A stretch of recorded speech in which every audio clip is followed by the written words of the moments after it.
अस्सलामुअलैकुम अज़ीज़ दोस्तों और मेरे काबिल क़दर viewers, welcome to active learners point.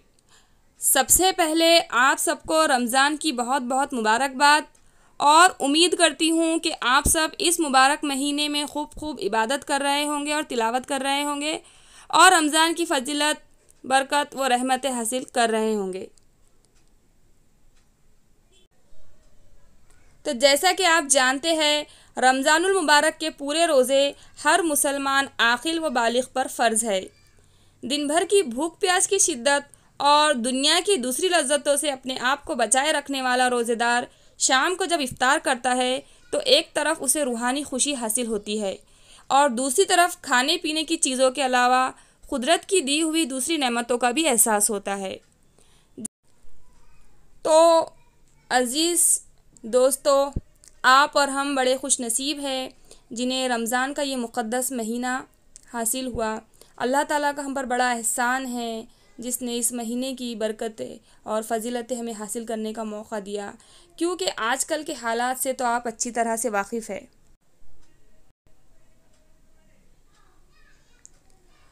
हमारा पूरा मुल्क 2 साल से इस कोविड-19 से लड़ रहा है और हमारे मुल्क के हालात बहुत ही ख़राब हो गए हैं, आउट ऑफ कंट्रोल हो गए हैं। आप देखिए और देख ही रहे होंगे कि हर अखबार, TV channel, news channel, social media पर कोविड-19 से मुतासिर होने वालों की ख़बरें आ रही है और इन्हीं ख़बरों से जो है पूरे अखबारात और सोशल मीडिया भरा पड़ा है। इस कोविड-19 की वजह से बहुत सारे लोग लुक़्मा अजल बन गए हैं और लोगों की बहुत बड़ी तादाद अस्पतालों में एडमिट हो गई है। इसी के साथ साथ आप देख रहे होंगे कि किसी को ऑक्सीजन मैसर नहीं है, तो किसी को बेड अवेलेबल नहीं है। तो हालात इतने ख़राब हो गए हैं कि किसी को तो हॉस्पिटल में लिया ही नहीं जा रहा है। और इस मौजी मर्ज़ ने इतनी तबाहियाँ मचा दी है कि बहुत सारी औरतें बेवा हो गई है, कई बच्चे यतीम हो गए हैं और जिन वालिद ने बड़े ही प्यार से मोहब्बत से घर बनाए थे, आज बच्चे उन्हीं घरों को बेचकर अपने वालिदैन की जान बचा रहे हैं, उन्हें ऑक्सीजन फ़राहम कर रहे हैं। और कई मासूम तो इस वायरस का मुकाबला ही नहीं कर पाए और इसे बर्दाश्त ही नहीं कर पाए। तो आज के जो हालात है, दिल दहला देने वाले हालात है, ऐसे जो हालात थे जो वो पहले कभी नहीं थे और बहुत ही जो मुश्किल का वक्त है। और इस साल के जो रमज़ान है और जो लॉकडाउन है और उसमें जो रमज़ान है जो एक तरह की हम पर आजमाइश ही है। उम्मीद है अल्लाह ताला आपको और हमको इस आजमाइश में ज़रूर कामयाब करेगा। आप देख ही रहे होंगे कि कोरोना के पेशेंट्स की तादाद रोज़ ब रोज़ बढ़ती जा रही है और लॉकडाउन की वजह से हालात और ही गरीबों के लिए परेशान कुन हो गए हैं। पहले से जो लोग गरीब थे और लॉकडाउन की वजह से उनकी कमर और टूट गई है और हॉस्पिटल्स में आपको पता है किस तरह से बड़े बड़े बिल बनते हैं और जो ख़र्चे हैं, जिस तरह के भी हालात हैं, आप सब उससे वाकिफ़ है। 2 साल से आप और हम इस तरह से रमज़ान भी मना रहे हैं, इसी तरह के रमज़ान गुज़र रहे हैं और इसी तरह से ईद भी मनाई जा रही है। 2 साल पहले के जो रमज़ान होते थे और जो ईद होती थी वो तो एक ख्वाब बनकर ही रह गई है। रमज़ान के महीने के बाद जो सबसे बड़ी खुशी होती थी वो होती थी ईद की खुशी। रमज़ान के रोज़ों के बाद मुसलमानों की सबसे बड़ी खुशी है ईद की खुशी। चाहे बड़ा हो या बच्चा या बूढ़ा, हर किसी को ईद का बेसब्री से इंतज़ार होता है। ईद के मानी ही खुशी के हैं। 2 साल पहले ईद की जिस तरह से तैयारी की जाती थी, जिस तरह से रंग व नूर का सैलाब उमड़ता था, वो जैसे कि एक भूली बिसरी बात ही बन गई है। चूँकि ईद उल फ़ितर मुसलमानों का बहुत मुबारक त्यौहार है, शव्वाल की पहली तारीख़ ईद का दिन कहलाती है और इसकी तैयारी रमज़ान की पहली तारीख़ से ही शुरू होने लग जाती है और इस तरह से चहल पहल होती थी। बाज़ारों में जो गरीब से गरीब शख्स अपने लिए और अपने बच्चों के लिए कपड़े वगैरह ख़रीदता था, लेकिन इस वबा की वजह से ये मंज़र इस साल हमें देखने को नहीं मिलेंगे। रमज़ान के रोज़ों के बाद तमाम मुसलमान ईदगाह में और मस्जिद वगैरह में अल्लाह ताला का शुक्र अदा करने के लिए, सजदा शुक्र अदा करने के लिए नमाज अदा करते हैं। लेकिन इस साल जो है ईदगाह वगैरह में नमाज अदा नहीं की जाएंगी। तो देखते ही देखते रमज़ान का दूसरा अशरा भी गुज़र गया है और ईद का जो दिन है वो करीब से करीब तर आता जा रहा है। तो सवाल ये है कि इस साल हम ईद किस तरह मनाएं। जो हमारा जो टॉपिक है कि इस साल कोविड-19 और हमारी ईद उल फित्र कैसी हो। तो हालात का तकाज़ा ये है, इंसानियत और अखलाकियत के नाते हमें इस साल ईद बड़ी सादगी से मनानी चाहिए, चूँकि हालात हमें इजाज़त नहीं देते कि हम फ़ुज़ूल ख़र्ची करें या ज़्यादा से ज़्यादा बाज़ार वग़ैरह में जाए और बीमारी को दावत दे। तो सबसे पहला पॉइंट ये है कि आप ईद जितना हो सके सादगी से मनाएं और लॉकडाउन की उसूलों की पाबंदी करना है, उस पर अमल करना है और ख़रीदारी वग़ैरह कम करें। गरीबों, ज़रूरतमंदों, मुफलिसों, मोहताजों का ख़याल रखना है। तो देखते ही देखते रमज़ान का दूसरा अशरा भी गुज़र गया है और ईद का जो दिन है वो करीब से करीब तर आता जा रहा है। तो सवाल ये है कि इस साल हम ईद किस तरह मनाएं। जो हमारा जो टॉपिक है कि इस साल कोविड-19 और हमारी ईद उल फित्र कैसी हो। तो हालात का तकाज़ा ये है, इंसानियत और अखलाकियत के नाते हमें इस साल ईद बड़ी सादगी से मनानी चाहिए, चूँकि हालात हमें इजाज़त नहीं देते कि हम फ़ुज़ूल ख़र्ची करें या ज़्यादा से ज़्यादा बाज़ार वग़ैरह में जाए और बीमारी को दावत दे।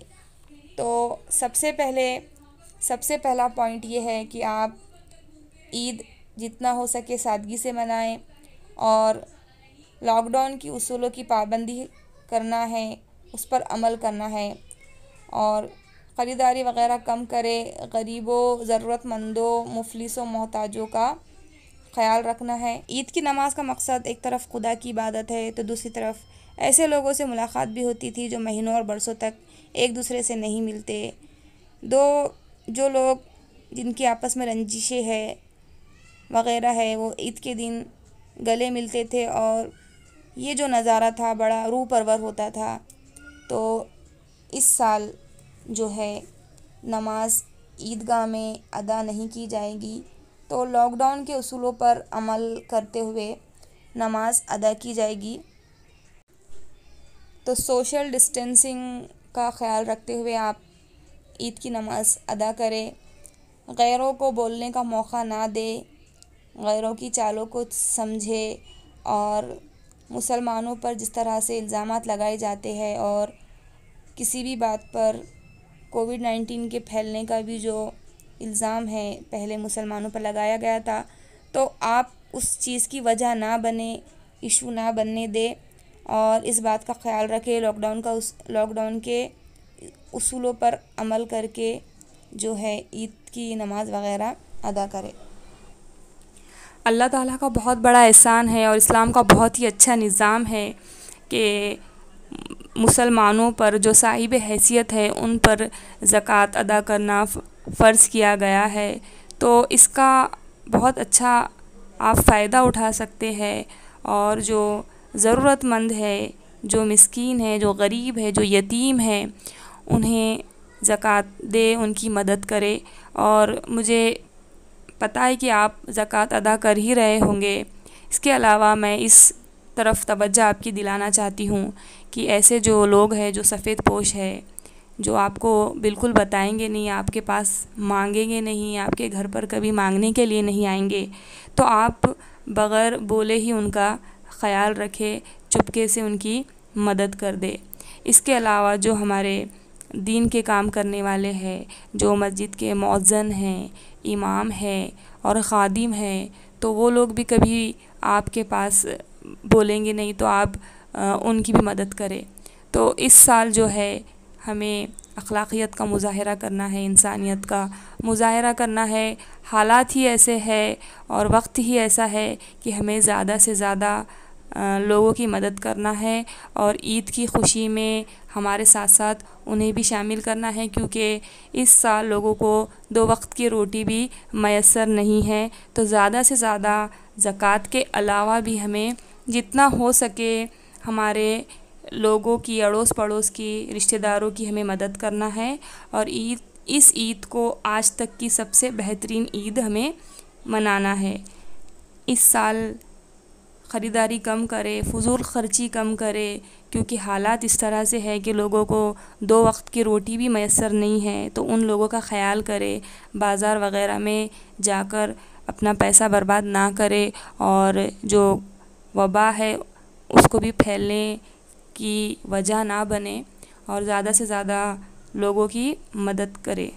बहुत सारे लोग अपनी ज़कात को, जो बहुत ही अहम होती है, किसी को भी देकर अपनी ज़िम्मेदारी से भागने की कोशिश करते हैं। तो आप इस तरह से ना करें। अपनी ज़कात को सही लोगों को पहुंचाना, हक़दारों को पहुंचाना आपकी ज़िम्मेदारी है। तो अपनी ज़कात को सही लोगों तक पहुंचाए। इसके अलावा अगर आप ज़कात अदा नहीं कर सकते तो आप किसी भी तरह गरीबों की, मुफलिसों की मदद कर सकते हैं और इस नेकी के हक़दार बन सकते हैं और इस नेकी में शामिल हो सकते हैं। तो आप, अगर आपके पास कपड़े हैं या अनाज वग़ैरह है, तो हमारे पास इस तरह के बहुत सारे रोटी बैंक, कपड़ा बैंक जो है शुरू है, आप उसमें भी जाकर जो भी है अपनी मदद आप कर सकते हैं। और हमारा मकसद है कि ज़्यादा से ज़्यादा लोगों की मदद करें और ईद सादगी से मनाएं और ईद की खुशियों में हमारे जो मुसलमान भाई बहन हैं उन्हें शरीक करें। ईद की नमाज के बाद लोग एक दूसरे से हाथ मिलाते हैं, ईद की मुबारकबाद देते हैं, मुसाफ़ा करते हैं। तो इस ईद पर आप इस तरह से ना करें, बीमारी को मधु ना करें और बीमारी को फैलने की वजह भी ना बने, इस बात का ख्याल रखें। और अक्लमंदी का मुज़ाहरा किस बात में है? मास्क पहने और कोरोना से महफूज रहे। कहीं भी आपको जाना हो बिल्कुल मास्क का इस्तेमाल करें और लॉकडाउन के उसूलों पर अमल करें और इन बातों का ख्याल रखें। ईद का त्यौहार भाईचारे, मेल मिलाप और मोहब्बत के रिश्तों को मजबूत करने का त्यौहार है। ईद की नमाज के बाद छोटे अपने बड़ों को सलाम करते हैं। हम अपने दोस्तों और रिश्तेदारों के घर ईद मिलने जाते हैं और इसी तरह दोस्तों और रिश्तेदारों से मेल मिलाप करते हैं। बहुत जो सालों से नहीं मिलते वो ईद पर जाकर मिलते हैं, लेकिन इस वबा की वजह से ये सब नामुमकिन नज़र आता है और हालत का तकाज़ा भी ये है। तो आप भी किसी के घर वग़ैरह ना जाए और हालत ये है कि लोग किसी को भी अपने घर बुला भी नहीं रहे हैं, तो इस बात का एहतियात ज़रूर करें। तो ये जो पॉइंट्स है उन पर अमल करें और हालात की नज़ाकत को देखकर काम करें।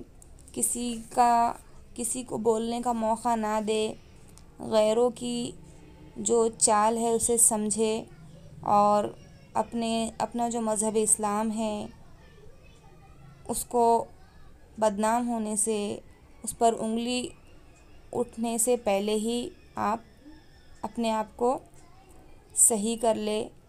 और हमें अल्लाह ताला के जो अहकाम है, आप सल्लम की जो सुन्नत है उस पर अमल करना है और इंशाअल्लाह अल्लाह ताला हमें ज़रूर कामयाबी अता करेगा, ज़रूर कामयाब करेगा। और ये जो हालात है ये एक ना एक दिन इंशाअल्लाह ज़रूर बेहतर होंगे। मेरी दुआ है और आप भी दुआ कीजिए कि अल्लाह ताला इन हालात को जल्द से जल्द बेहतर करे और इस वबा को ख़त्म करे और हमारी जो टूटी फूटी इबादत है अल्लाह ताला उसे कबूल करे। रमज़ान के मुक़द्दस महीने में अल्लाह ताला बहुत सारे लोगों की मग़फ़िरत करेगा। तो अल्लाह ताला से दुआ है कि अल्लाह ताला आपको हम सबको उन खुश नसीबों में शामिल करे और हमारे जो गुनाह हैं उन्हें माफ़ करे। और उम्मीद करती हूँ आप सबको ये वीडियो बहुत पसंद आई होगी। तो नेकी के इरादे से इसे ज़्यादा से ज़्यादा शेयर करें, इसका शेयर रुकना नहीं चाहिए ताकि सभी लोग इन बातों को जान सके और इस पर अमल कर सके। तो अच्छी बात फैलाना भी एक सदका है। अगर आप ये बात आपको मालूम है तो इसे दूसरों तक भी पहुँचाए और इस नेकी का हिस्सेदार बने। Thanks for watching.